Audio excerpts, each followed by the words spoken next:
Muito bom estar de volta aqui na FEComércio, Belo Horizonte, nessa casa que me recebeu há um ano, também para uma palestra sobre a reforma trabalhista.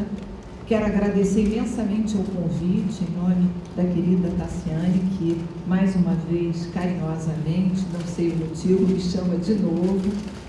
Queria agradecer também e prestigiar aqui a participação dos colegas eminentes, especialistas na matéria, o ministro Valmir, com quem eu gosto muito de participar de alguns debates, e o amigo, irmão, colega, também brilhante, Bento. Sou suspeita para falar do Bento, gosto do Bento de coração, é uma afinidade de almas. Mas o tema hoje é a duração do trabalho na perspectiva do que foi alterado na reforma trabalhista. Eu identifiquei, claro, posso ter cometido alguns equívocos, 8 pontos alterados na duração do trabalho. Temos o tempo à disposição, o fim das horas em itinério, a mudança nos critérios para o contrato por tempo parcial, mudanças, aliás, que eu sequer entendi o motivo, porque sempre foi possível se pagar proporcionalmente ao tempo trabalhado, chamar de contrato por tempo parcial ou não, com a revogação do 130A, que eram as férias proporcionais, não mudou em nada. Isso é hoje, o que muda contratar 30 horas, ou 25 horas, ou 20 horas, ou 35 horas, paga-se proporcionalmente. A compensação, que eu acho que foi o grande anseio da classe empresária, era, de fato, flexibilizar um pouco mais a questão do acordo de compensação, a flexibilização pela norma coletiva, dos intervalos, da jornada, da compensação. O intervalo agora suprimido da mulher.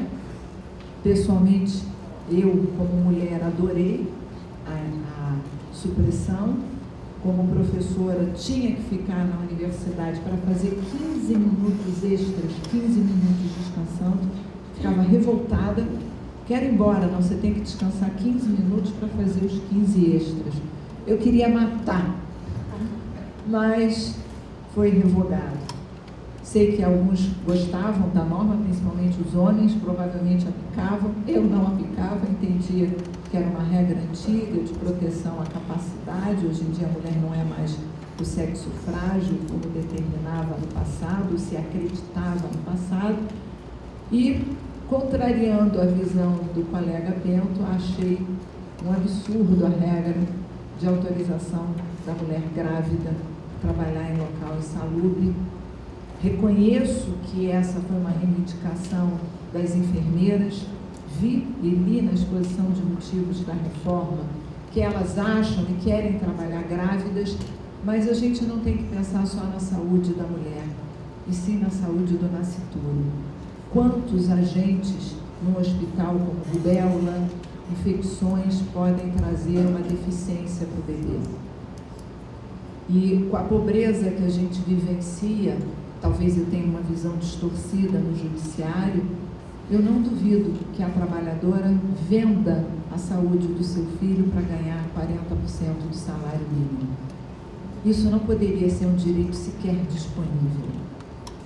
Se a gente fala em flexibilizar jornada, salário, intervalo, são até questões discutíveis, alguns cenários favoráveis, outros não, mas a saúde da criança estar na mão ou na possibilidade da mãe entender que é ou não insalubre, para então procurar um médico para dar ou não um atestado. É claro que a gente tem uma situação excepcional, que é a da anestesista, uma pessoa de luzes que já é médica, que ela vai trabalhar no hospital com agentes insalubres no hospital, né, um lugar onde se adquire o maior número de infecções hospitalares, e dentro do próprio hospital, com as superbactérias. Não vejo como essa seja uma norma convencional. A medida provisória tentou inverter e achei que melhorou, porque era o contrário, você está afastado automaticamente. Para a insalubridade máxima, continua a proibição, a média e mínima não. Como 90% da clientela da Justiça do Trabalho, e apesar de não estar mais lá, ainda me sinto ali dentro, pobre, não é o rico, não é a médica anestesista, essa normalmente já é uma PJ, ela nem vem com a carteira assinada. Essa enfermeira que ganha provavelmente 1.500 a 2.500, que é a nossa faixa de clientela, é o nosso cliente, ela com certeza quer ganhar 40% a mais e vai submeter o seu filho, sim, na sua barriga, a esses agentes infecto-contagiosos. Não que na rua ela não possa ter a zika, ou a zika, como preferirem chamar, mas pessoalmente eu acho que esse é um ponto crítico da reforma e eu tenho muitas dúvidas se essa é uma norma convencional, porque viola várias regras de proteção ao trabalho da mulher e da criança. Concordo com o Bento sobre a reforma em si. A reforma tem normas positivas, principalmente naquelas processuais que visaram impedir as demandas aventureiras, trazendo penalidades como a litigância de má-fé e os honorários sucumbenciais. Eu faço a minha meia-culpa, nunca dei litigância de má-fé, nunca dei.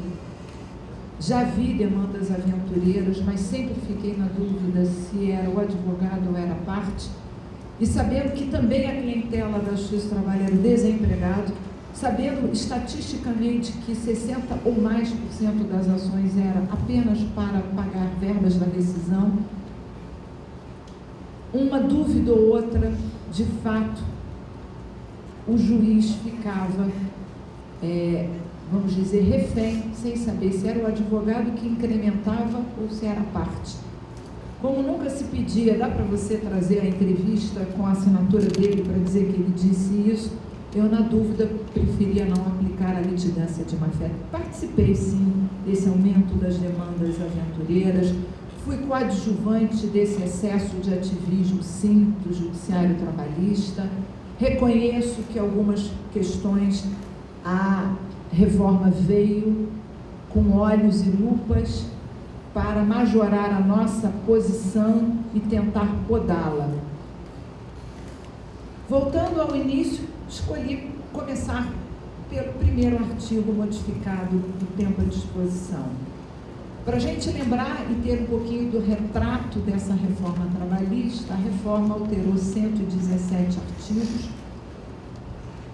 de lei, não só da CLT, como também da Lei da Previdência, da Lei do Fundo, da Lei 6.019. Desses 117 artigos, 77 são referentes ao direito material do trabalho na CLT. Lembrar que há direito material fora da CLT, na Lei da Previdência, na Lei 6.019. Desses 77 artigos de direito material contidos na CLT alterados, 7 são favoráveis ao trabalhador, 70 favoráveis ao empresário. Esse é o retrato da reforma. A reforma, de fato, visou flexibilizar, tornar as regras mais flexíveis.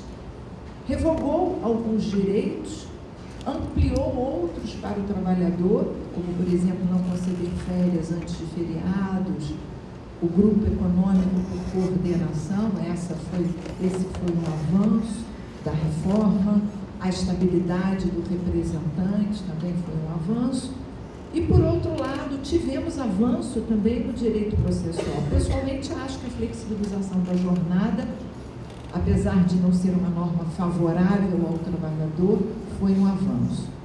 Vamos tentar estudar agora o parágrafo 2º do artigo 4º, que ele pode ser analisado sob vários aspectos. É um parágrafo inteiramente novo.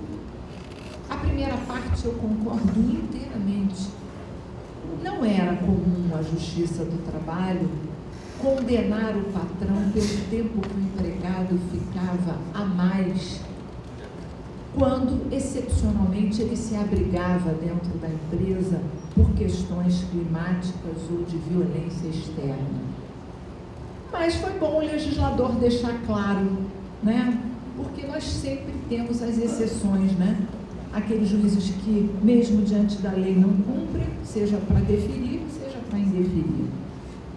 Então, essa primeira parte está perfeita. Por escolha própria, o empregado, percebendo que, né, o exterior, fora da empresa, está numa condição climática alagado, com chuva, temporal, ainda bem que a gente não tem ciclone, não tem tsunami, ele permanece na empresa ou com a violência. Isso, pelo menos no Rio de Janeiro, é muito comum. Muitas vezes eu não saí do tribunal porque da janela eu vi o tiroteio ali embaixo, via alagando, principalmente quando era da vara, em que a rua do tribunal onde ficava a minha vara, se chovesse, tinha que levantar umas proteções no chão, porque acima de 40 centímetros alagava tudo. E a gente não saía, a ponto do carro não poder ficar na rua, porque o carro era levado. Então a gente nem podia parar, começava a chover e ligava para o gabinete para a gente tirar os carros da rua, porque já estava no meio do pneu a água. Então, óbvio que isso também pode ser para o empregado. O que esqueceu o legislador de dizer é desde que ele não trabalhe. Óbvio, né?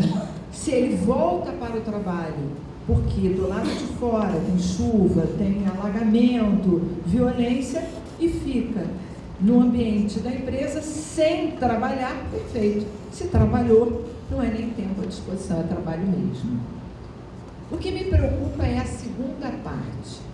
Quando ele põe vírgula, nem é uma vírgula, ou permanecer nas dependências da empresa para atividades particulares. Quando ele diz ou permanecer para atividades particulares, é também por escolha própria? É em algo excepcional? Porque o primeiro pensamento, quando a gente lê a primeira parte do artigo, é que é algo excepcional, não alaga todos os dias, não há violência e tiroteio todos os dias nas ruas. Apesar de no Rio de Janeiro a gente já ter o aplicativo do tiroteio, não é toda hora que eu vou sair do trabalho que tem tiroteio. Mas eu pergunto a vocês, será que a intenção foi também enfrentar outras posições do judiciário trabalhista, como, por exemplo, a súmula 118? O que diz a súmula 118? Os intervalos criados dentro da jornada, se majorarem ao final, representam tempo à disposição. Isto é, quando o patrão concede um intervalo entre a jornada, pode concedê-lo 1 hora, 1h20, 1h30, até 2, mas sempre de forma contínua. O fracionamento do intervalo é uma exceção, só para algumas poucas categorias, como, por exemplo, os motoristas de ônibus. Hoje isso está expresso lá no parágrafo 5º do artigo 71 da CLT, e antes já estava na súmula do TST, percebendo a peculiaridade da atividade. Mas eu pergunto a vocês, se o empregador, no contrato de trabalho, já contiver a previsão de que o empregado terá 2 intervalos de 10 minutos não computados, o fato do empregado assinar quer dizer que ele concordou? Perceberam a minha dúvida? Participei do judiciário 25 anos e sei que as cabeças pensam de forma diferente. Não adianta dizer, não, ninguém pensou isso. Com certeza já tem algum juiz entendendo que se o intervalo foi de fato usufruído, é caso de repouso, alimentação ou lazer. E se isso está previsto no contrato ou no termo aditivo, não é computado mesmo. Bom, de minha parte, a minha interpretação, respeito às interpretações divergentes, é que não é ajustável, isto é, também é por escolha própria, não é contratualmente imposto. O intervalo criado pelo empregador hoje só por norma coletiva, porque esse sim pode revogar a lei. Não pela vontade das partes criar um intervalo constante não previsto em lei. Pelo menos essa é a minha interpretação. É diferente da situação que vivenciamos há pouco com a Copa do Mundo. Com a Copa do Mundo, os garçons e alguns outros tipos de trabalhadores trabalharam no horário do lazer da maioria da população. Alguns pediram ao patrão: posso parar agora para ver o jogo? O patrão podia dizer: tudo bem, olha, é por sua escolha própria parar de trabalhar para se divertir, então eu vou parar o relógio de ponta agora. Isso é excepcional, isso é por vontade própria, foi uma ocasião excepcional. Bom, aonde eu quero chegar? Teremos, a partir da reforma trabalhista, uma nova discussão sobre a súmula 118. Se o ajuste bilateral, isso é, a assinatura do empregado do contrato, basta para o empregador criar quantos intervalos, desde que de fato usufruídos, para que o empregado, por exemplo, faça um cursinho trainee. Uma das causas que eu mais julguei foram, a gente chama de trainet, que é treinamento pela internet. Os bancos obrigam seus empregados a fazerem cursinhos de internet para ferramentas de trabalho no ambiente interno deles.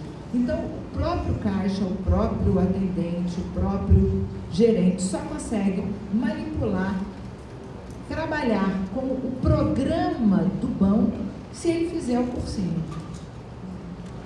Vamos dar aqui um parênteses. Se fosse um curso que agregasse currículo para o trabalhador, curso de línguas, agora está na moda práticas colaborativas, adoro essa palavra, um curso de práticas colaborativas, um curso de algo que ele pudesse levar para a sua vida acadêmica e que ele diz para o patrão: olha só, eu vou ter hoje uma prova mais tarde, eu posso aqui criar um intervalo de 20 minutos para eu estudar esse tema? Perfeito. Mas um curso obrigatório, o patrão vai criar intervalos previstos no contrato, não computados na jornada. Eu não consigo adotar essa ainda, pode ser que eu esteja na fase antes, tenha que abrir a mente. Mas isso não me parece que respeita o início do artigo, quando diz por escolha própria. Me parece que a intenção do artigo não foi algo pactuado para comer o tempo do empregado dentro da empresa. Não foi dizer: olha, você não está trabalhando. Até porque realizar cursos para o trabalho é trabalho. Quem disse que trabalhar é só desprender energia na produção do produto final? Também é desprender energia para saber como produzir a mercadoria ou o resultado final do atendimento. Isso também é trabalho efetivo. E aí eu incluo alguns equívocos.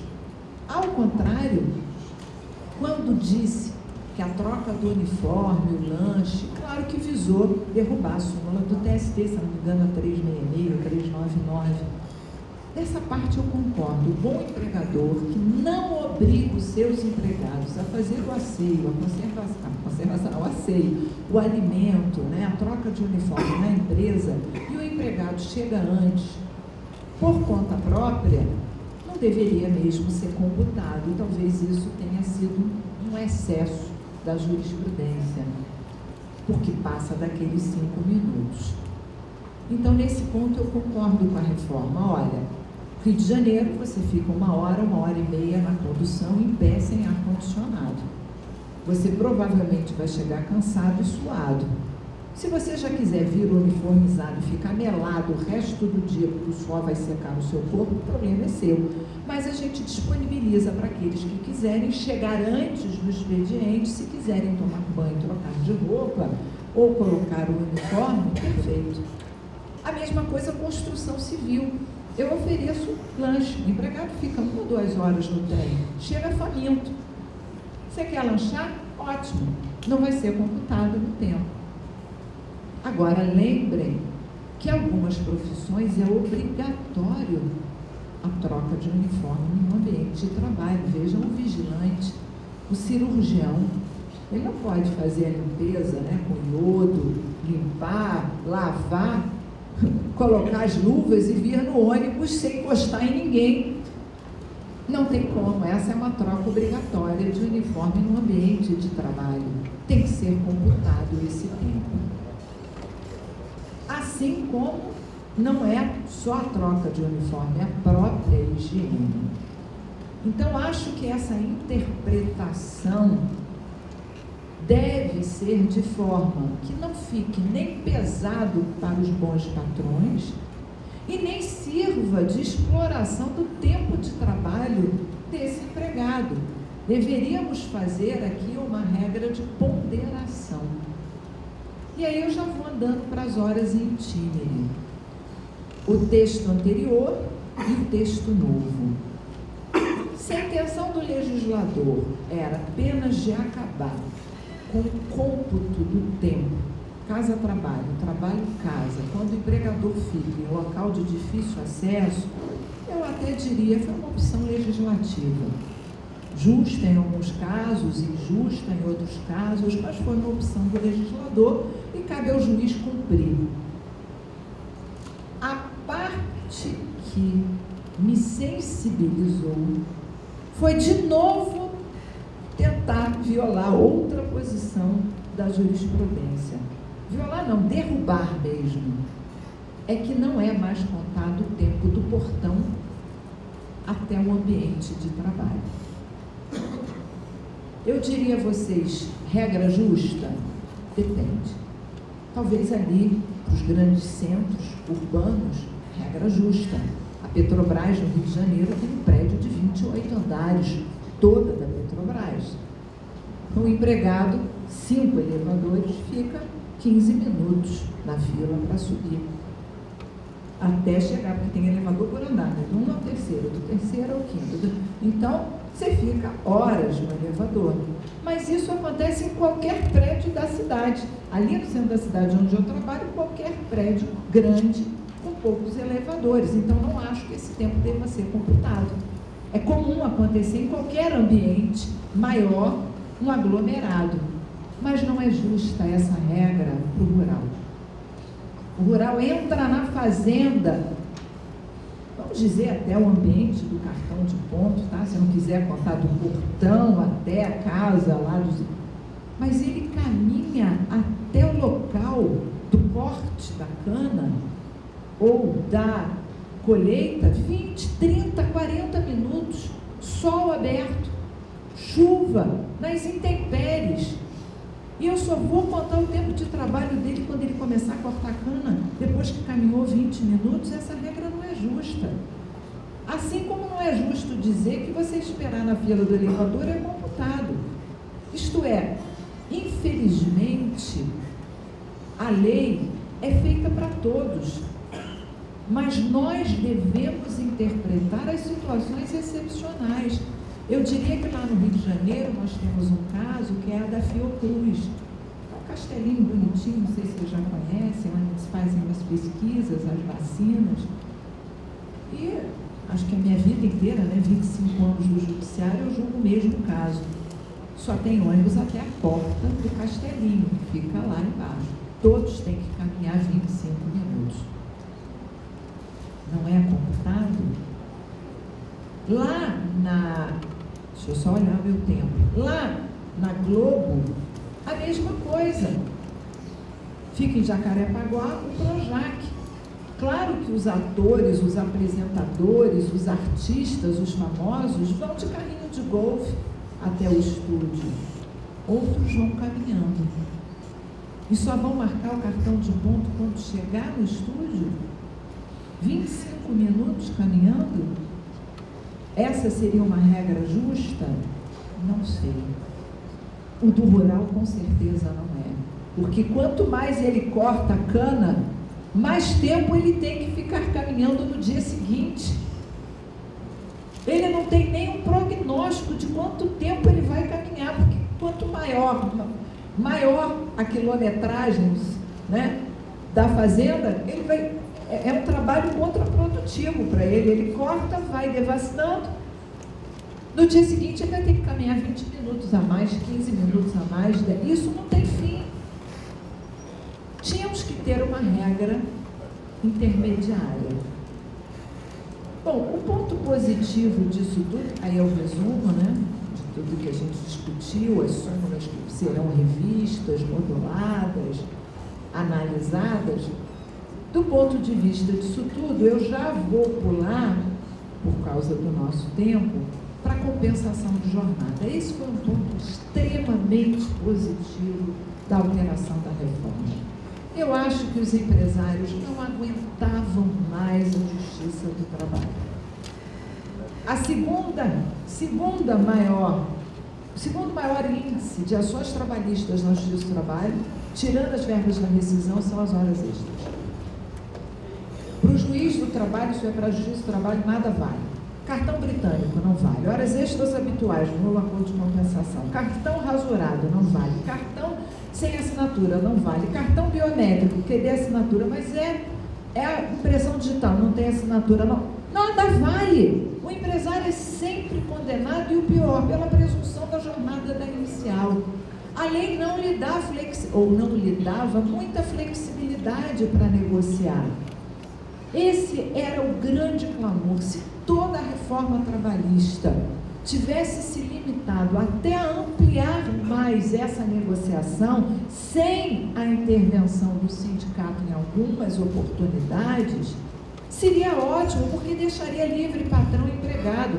Percebam que a própria Constituição, no artigo 7º, incisos 13 e 14, que tratam de jornada de trabalho, permitiu essa negociação. O que nós tivemos de grande mudança em relação a acordo de compensação? Agora vale o acordo tácito, que antes a jurisprudência não admitia, isto é, agora patrão e empregado tem maior folga. Vou dar um exemplo. Cheguei 1 hora atrasado. Desculpa, aconteceu que eu perdi a hora, meu filho ficou doente, a empregada, aquelas coisas que acontecem. O que o patrão pode fazer? Não tem problema, sai 1 hora depois, não vou te descontar. Antes o patrão dizia, não, mas eu nem posso deixar você ficar 1 hora depois, porque depois vai dizer que você fez hora extra. Vou te descontar. Então, o acordo tácito, desde que a compensação ocorra no mês, agora foi permitido, já vou direto para as regras. Foi permitido o banco de horas por acordo escrito ou norma coletiva. Se for o acordo entre patrão e empregado, pode até a compensação até o semestre. Se for por norma coletiva, até o ano. Foi permitida o sistema 12 por 36, com acordo escrito entre patrão e empregado. Pode também a norma coletiva. Reproduziram a regra do doméstico, isso é, já havia a regra do empregado doméstico, de que esses trabalhadores não têm direito à prorrogação do trabalho noturno, à compensação dos domingos e feriados. Pessoalmente não concordo com a questão dos feriados, ou revoga para todo mundo. Por que só eles não têm os domésticos? Por que só quem trabalha 12 por 36 não tem direito a feriado em dobro ou compensado? Não quer dar feriado? Tudo bem, é uma opção legislativa, mas tira para todo mundo. Tira para o servidor público, para o juiz, para o empregado, tira para todo mundo. Agora tirou só para os empregados domésticos, que trabalham 12 por 36, e só para aqueles que façam acordo de compensação 12 por 36. É uma situação realmente diferente. Além disso, as horas extras habituais, só ver o meu horário, as horas extras habituais não tornam mais nulo o acordo de compensação, numa clara oposição à súmula 85 do TSE. E para falar da norma coletiva, isso é, do negociado sobre o legislado, agora é permitido que o patrão, através da norma coletiva, possa prorrogar mais de 2 horas extras, porque a CLT só permite até 2. Lembrar que quando a gente prorroga a hora extra, a prorrogação pode ser para pagar ou para compensar. Pessoalmente, eu acho que isso é uma regra que pode vir, se não houver abuso, eu acho que a pedra de toque é o não abuso, para favorecer, exemplo, os garçons. Ele trabalha de terça a domingo, por que não aos sábados 4 horas extras? Em compensação, ele reduz terça, quarta e quinta o trabalho a ponto de compensar. É notório que os sábados, o almoço e o jantar é mais cheio nesse tipo de estabelecimento. No domingo, normalmente, só se almoça fora. O jantar nem sempre, às vezes é uma pizza, às vezes é 15. No meu já acabou o meu tempo, ainda tenho 15? Olha lá, hein? Então, mais 5. Então, não havendo abusos, pode ser uma forma de adaptação, sim, da necessidade da empresa com aquele tipo de contrato, com aquele empregado, feito na norma coletiva. Prorroga-se acima de 2 horas, excepcionalmente alguns dias, ou para pagar, ou para compensar. Faz-se um rearranjo da lei. Eu costumo dizer que a lei, ela é uma roupa larga, eu não, né? Um filósofo jurídico já dizia isso, é uma roupa larga que cabe em todo mundo. A norma coletiva agora deveria adequar aos casos concretos. Conto casos do Rio de Janeiro, que eu, até a reforma trabalhista, declarava nulo, mesmo previsto em norma coletiva. Sei que eu fui participante dessa jurisprudência de intervenção na negociação coletiva. Não tiro a minha culpa, reconheço o intervencionismo do judiciário exacerbado, mas eu cumpri a lei, entendi, achava que eu estava cumprindo a lei, como agora a lei é diferente, vamos cumprir a lei diferente como ela está agora. O caso comum do Rio de Janeiro, acho que eu já comentei isso no meu outro encontro aqui, era o acordo coletivo dos médicos. Os médicos, por uma questão de costume, gostam de trabalhar 24 horas no sistema de 1 por 6. Eles trabalham um dia só naquele emprego, 24 horas consecutivas, e descansam 5 dias e repouso semanal no 6º. Ele só trabalhou 24 horas semanais, teoricamente está respeitando a Constituição, mas eu entendia que a CLT só permitia 2. E, excepcionalmente, a jurisprudência 12 por 36, cansei de declarar nulo. Fiz isso até o dia que me aposentei, porque a reforma ainda não estava sendo aplicada para aqueles convênios coletivos. Reconhecia que esse era um anseio dos médicos, reconhecia que eles não querem trabalhar 8 horas por dia, todos os dias, porque eles querem ter 4 empregos, 5 empregos. Reconhecia que essa era a autonomia dos sindicatos, mas entendia que a lei me obrigava àquele limite. Agora, eu não posso, não estou no judiciário, mais declarar essa nulidade, porque o acordo de compensação passa das 2 por dia, aliás, muitas por dia, mas ele compensa na semana. Eu ainda tentava analisar, quando julgava, algo que o TST já vinha adotando há algum tempo, que era a contrapartida patrimonialmente vantajosa. Você dá descansos nesse período de 24 horas, tem um lugar para repouso, uma sala para ele descansar. E quando eu não achava adequado, eu declarava nulo mesmo. Hoje a gente não pode mais fazer esse critério de análise no que diz respeito à jornada. Reconheço que é um avanço. Neste ponto, é uma categoria diferente, que quer trabalhar de uma forma diferente, é um estilo diferente de trabalho. Eu não sei como eles conseguem, me desculpa, ficar 24 horas trabalhando. Vi ontem no jornal, deixa eu até ver meu tempo aqui, que os próprios caminhoneiros tomam aquele arrebite, não sei se é assim, rebite, né? Deve ser um remédio, né? Super poderoso aí, quase uma cocaína para deixar, né? Para dirigirem 3 dias seguidos. Como os médicos conseguem sem essa droga? Logo, eles que trabalham diretamente com a saúde humana. Mas o que nós temos que fazer a partir da reforma é acreditar mais na vontade coletiva. Eu, lendo o voto do ministro Barroso na terceirização, vejo que nós 3, que somos, né, antigos no judiciário, né, eu fui, nós temos uma visão distorcida, porque a gente só pega o que deu errado. Só vai à justiça aquele que alega uma lesão. O que dá certo não vem como exemplo. Lendo o voto do ministro Barroso, Ele falando, não sei se de forma romanceada ou verdadeira, que a terceirização, a flexibilização e a compensação de jornada pode ser algo muito mais favorável a todos, inclusive ao empresário e ao trabalhador, do que a gente tem visto. Pode ser que ele tenha razão, provavelmente ele tem razão.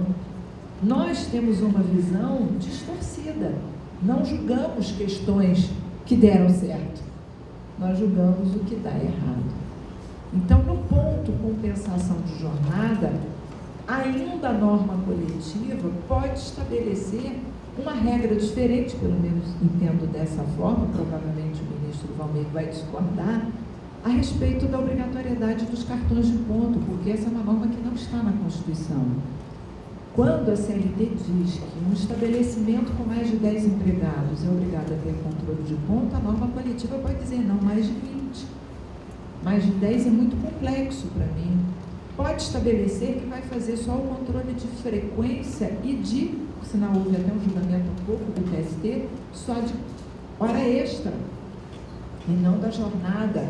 O cartão biométrico é outro problema, ao mesmo tempo que foi uma modernidade, trouxe um problema enorme. Primeiro que não tem assinatura é o dedinho. O dedinho vai para o computador é manipulável por um programinha. Como atestar a veracidade? Norma coletiva, disciplinando.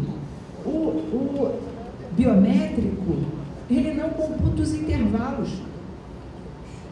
O intervalo acaba sendo computado. Aliás, controlar o intervalo ou não é uma faculdade. Agora, no biométrico, é uma obrigatoriedade, porque senão ele é computado. O papelzinho que sai do biométrico perde a cor em um ano. Vocês já viram? Quantas vezes eu vi nos autos o papelzinho, antes de ser PJE, e ele já estava transparente. Você não enxergava nada. Eu dizia, doutor, o que é isso? Esse papelzinho amarelo, que eu não trabalhava na empresa, nunca tinha visto. Não, isso aí tem a jornada dele, mas aonde está escrito? Apagou. Que controle é esse? Que é manipulável, apaga e obriga o empregador a marcar o intervalo. Quando tem muitos empregados, o intervalo acaba não tendo condições de se marcar. Norma coletiva para estabelecer, então, critérios diferenciados, só marca a hora extra. Nós temos o controle biométrico, mas quando acaba a jornada, vamos à hora extra. Ou uma outra forma, dizer que o cartão é manual. Ah, mas olha, o cartão manual normalmente sai britânico, e vocês desconsideram a norma coletiva dizendo que o britânico não é inidôneo. Isso é uma criação da jurisprudência. Participei dessa criação também. Pela não verossimilhança, participei de tudo que tem aí eu participei.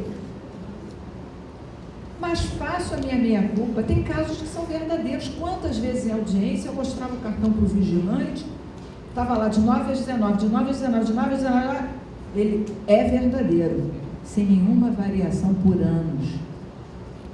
A minha presunção caía por terra. Essas presunções a gente pode trazer na norma coletiva, tentando mudar o comportamento nosso do judiciário, que era distorcido. Por que distorcido? De tantas vezes perceber fraudes e abusos.